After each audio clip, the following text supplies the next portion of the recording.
다음 주 장은 어떨까요? 그러면 투자 전략, 절대 전략 시간입니다. 오늘 대신증권의 이경민 연구원입니다. 안녕하세요. 예, 안녕하십니까. 네, 오늘 강했는데요. 인상 깊었던 부분이라든지 연구원님이 생각하시는 오늘 장의 한마디 어떻게 좀 잡을 수 있을까요? 코스피의 2200선 도전기는 지속되고 있다라고 말씀드릴 수 있을 것 같습니다. 장중 등락이 있긴 했고 장 초반에는 좀 밀리는 모습을 보이기도 했지만 결국에는 종가 기준으로 2200을 회복하는 모습을 보였다라고 판단을 하고 있습니다. 전체적으로 아시아가 다 강했나 보니까 또 일본은 정반대의 전강 후의 악의 패턴이었잖아요. 우리 증시 이렇게 강할 수 있었던 이유, 그리고 2시 이후에 유난히 또 빠르게 고점을 높여가지고 이런 원인들도 궁금하고요. 오늘 장에서 눈여겨봐야 될 부분들 몇 가지 압축해 주실까요? 네, 일단 경기 민감주 그중에서도 자동차 업종이 굉장히 강했습니다. 오늘 현대차가 6.8% 상승을 했고요. 그리고 기아차도 4% 이상 급등세를 보였고 그동안 좀 최근 들어서 약세를 보였던 인터넷 기업들도 반등에 성공을 했고 제약바이오 업종들도 셀트리온이라든지 한올바이오 파마, 일양약품 종목들이 강세를 보이면서 시장 코스피 2200선 회복 시도에 힘을 실어줬다. 이와 더불어서 삼성전자까지도 1%대 상승세를 보이면서 시가총액 상위 종목들 중심으로 강세를 보였다라고 말씀드릴 수 있을 것 같습니다. 다만 그동안 경기 민감주라고 해서 다 같이 올라왔던 흐름은 좀 차별화되는 모습을 보였는데요.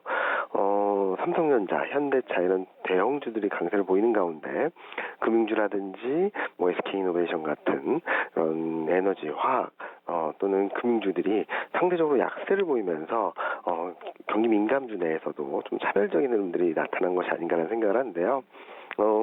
최근 몇 주 동안 어떻게 보면 6월 초 이후 거의 한 달 넘게 코스피 2200선에서의 회복 시도를 이어가고 있는 가운데 계속적으로 2200선에 근접할 때마다 업종별 순환매가 좀 빠르게 전개되고 있다는 점들이 좀 특징적인 흐름들로 나타나고 있습니다. 네. 그래서 2200선 도전기 이렇게 얘기를 해 주셨는데요. 그러면은 오늘 장에서 이런 종목군들의 움직임을 좀 살펴봤는데 다음 주는 어떤 증시 일정들 눈여겨봐야 될까요? 일단은 이번 주말에 EU 정상회담이 있습니다. 여기서 구제금융 패키지를 승인할지 여부를 좀 보셔야 되는데요. 최근 유럽 쪽 정책 기대감들로 인해 유로는 강한 흐름들을 보이고 달러는 상대적으로 약세를 보이면서 한국을 비롯한 신흥국 증시에는 좀 상대적으로 우호적인 투자 환경, 외환시장 환경이 만들어졌다고 볼 수 있겠는데요. 현재 시점에서 EU 정상회담에서 이번 금융구조 패키지가 통과하지 못한다면, 승인되지 못한다면 정책에 대한 기대감들이 좀 약해지고 이로 인해 단기적으로는 유로 약세, 달러 강세 흐름들이 나타날 수 있어서 최근 미국 증시보다도 상대적으로 선방했던 코스피를 비롯한 신흥국 증시, 아시아 증시들이 조금은 흔들릴 가능성을 열어놓고 봐야 되지 않을까 하는 생각을 하고 있고 다음 주에는 21일에는 한국의 20일까지 수출 증가율, 최근 수출 증가세가 좀 빠르게 회복이 되면서 플러스 반전을 기대하는 목소리도 커지고 있습니다. 10일까지 수출 증가율을 보면은 반도체, 자동차, 조선업종을 중심으로 굉장히 강한 플러스 반전하는 모습들을 보여줬는데요. 20일까지도 이들 업종들, 이제 이들 산업이 수출 개선을 이끌어갈지 좀 보셔야 될 것 같고요. 마지막으로 24일에는 미국하고 유럽 제조업 PMI가 발표가 예정돼 있습니다. 유럽 같은 경우는 개선세를 이어갈 수 있을 것으로 보고 있지만 7월 PMI라는 점에 있어서 미국 같은 경우는 코로나19 확산에 따른 방향성, 어쩌면은 예상치보다 부진할 가능성을 열어놓고 봐야 되지 않을까라는 생각을 하는데요. 그 이유는 7월 초부터 미국 코로나19 확진자 수가 폭증세를 보이면서 전반적으로 경제 활동 정상화 속도가 좀 더뎌지는 모습들을 보여주고 있습니다. 구글 모빌리티 인덱스라는 지표를 보면은 7월 초 굉장히 회복세를 이어가던 모습들에서 좀 주춤한 양상을 나타내고 있고요.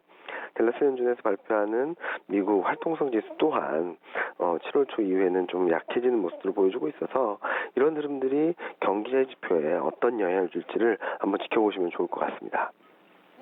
그러면은 다음 주에 관심 섹터 어떤 쪽 보세요? 반도체라고 말씀드릴 수 있을 것 같습니다. 네. 앞서 말씀드렸던 한국의 20일까지 수출에 있어서 반도체 수출 모멘텀이 얼마나 지켜질지 아니면 좀 더 강하게 갈지를 가늠하실 수 있을 것 같고요. 무엇보다도 23일 SK 하이닉스 실적 발표가 예정돼 있어서 실적 결과에 따른 주가 등락이 결정될 수 있다고 생각을 합니다. 지금 현재로서는 실적이 예상보다 좋지 않을까라는 기대감들이 있는 상황인데 실적 결과에 따라서 단기적인 주가 향배가 결정될 수 있고 반도체 업종이 규모가 크고 시가총액 비중이 높다 보니까 이로 인해서 증시 흐름 그리고 성장주와 가치주 간의 엇갈린 흐름들이 결정될 수 있기 때문에 중요 변곡점 역할을 해줄 수 있는 업종으로 그리고 그 가늠자로 반도체 업종을 말씀드리고 있습니다. 반도체 섹터 내에서도 사실 오늘도 그랬고 이번 주 들어서 중소형주, 소부장 쪽은 워낙에 좀 강해서 신고가 쓰는 종목들이 많았고요. 반면에 칩메이커 쪽이라든지 뭐 대표적으로 삼성전자, SK 하이닉스는 완전히 같은 섹터임에도 불구하고 상당히 상반되는 움직임을 나타냈는데 섹터 전반으로 좋을 거라고 보시는 거세요? 아니면은 섹터 내에서도 좀 온도차는 이번 주처럼 크게 벌어질 것이다 이렇게 판단하세요? 하이닉스가 상대적으로 부진한 이유는 2분기 실적, 그 이후 하반기 실적에 대한 불안감들이 남아있기 때문인데요. 이런 불안감들을 불식시켜줄 수 있을 정도의 실적이 발표될 적으로 좀 보셔야 될 것 같고요. 그리고 반도체, 중소형주 반도체 같은 경우는 투자라든지 특히 한국형 뉴딜 정책에 대한 수혜 기대감들이 반영되면서 시장 최근 강한 흐름들을 보여주고 있는데요. 아마도 실적이 잘 나오게 된다면 이런 중대형주와 중소형주 간의 갭, 삼성전자와 하이닉스 간의 갭을 좁히는 시작점이 될 수 있다고 보고 있는데 만약에 예상보다 좀 부진하거나 하반기 실적 가이던스가 좀 부정적으로 나올 경우에는 이런 차별화된 흐름들이 좀 지속되지 않을까라는 생각을 합니다. 한편 중소형주 같은 경우는 기대감이 많이 올랐는데 이 또한 하이닉스의 결과에 따라서 단기 주가 등락이 결정될 수 있을 거라고 생각을 합니다. 다만 앞서 말씀드렸던 것처럼 한국판 뉴딜 정책 그리고 글로벌 IT 업황에 대한 기대감들을 감안해서 본다면 단기적으로 등락은 있다 하더라도 중장기적인 추세적인 흐름들은 좀 더 강해질 수 있지 않을까 생각을 하고 있습니다. 네. 그러면 다음 주 한 주 동안에 우리가 꼭 기억해야 되는 절대 전략 있다면은 조언 한 말씀 해주세요. 서프라이즈 예상은 좀 하기 힘들지만 아직은 경계 심리를 좀 유지할 때가 아닌가라는 생각을 합니다.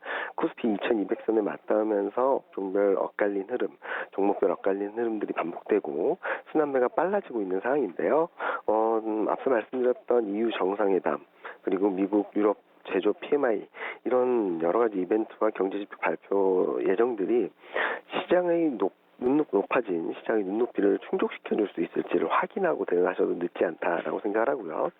최근 보면은 굉장히 좋은 이벤트 결과임에도 불구하고 주가가 이를 100% 반영하지 못하고 있다는 측면에서 서프라이즈 모멘텀이 약해지고 오히려 실망감이 유입될 때 시장 변동성이 커질 가능성이 높아지고 있기 때문에 아직은 경계 심리를 풀 때는 아니다라고 말씀드릴 수 있을 것 같습니다. 네. 그리고 마지막으로 한 가지만 좀 여쭤볼게요. 오늘 같은 경우는 뭐 이슈 있는 종목군들, 현대차 같은 경우도 뭐 여러 가지 재료가 있겠지만은 한국판 뉴딜이라는 이슈가 워낙에 좀 강하게 보태졌고요. 또 실적이 기반되는 종목군들 강했고 수급 뒷받침되면 또 강하고 덜 올랐다고 오르고 뭐 어떤 기준점이 하나가 있는 게 아니라 대체적으로 다 이렇게 오르는데 동참을 하는데 늘상 시장이 이럴 수는 없잖아요. 앞으로 종목을 고를 때 어떤 쪽에 조금 더 무게중심을 두고 고르면 수익이 좀 더 많이 날까요?